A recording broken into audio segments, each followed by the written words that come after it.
नीराजनम्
शोणाद्रीशावताराय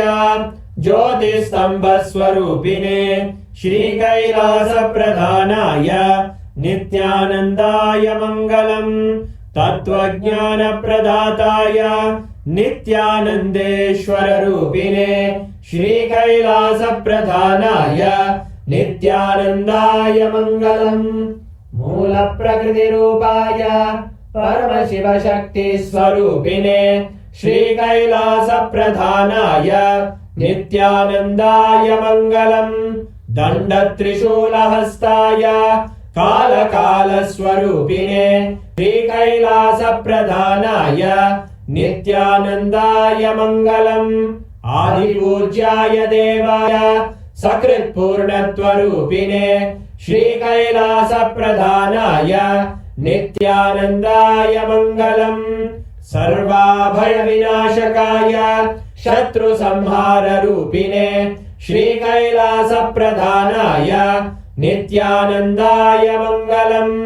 योगभट्टाभिषिक्ताय राजसन्न्यासधारिणे श्रीकैलासप्रधानाय नित्यानन्दाय मङ्गलम् सार्वभौमैकपत्याय राजराजार्चिताय च श्रीकैलासप्रधानाय नित्यानन्दाय मङ्गलम् मङ्गलम् कल्पवृक्षाय मङ्गलम् ज्ञानदायिने परमशिवाय श्रीनित्यानन्देश्वराय मङ्गलम् मङ्गलम् श्रीविद्याम्बायै मङ्गलम् कामदायिन्यै सर्वमङ्गलदात्रे नित्यानन्देश्वर्यै मङ्गलम् मङ्गलम् गुरुदेवाय मोक्षमूलाय मङ्गलम् परमावताराय नित्यानन्दाय गुरवे मङ्गलम् हरि ओम् तत्सत् सर्वम् भगवत् श्रीनित्यानन्द परमशिव पादुकार्पणमस्तु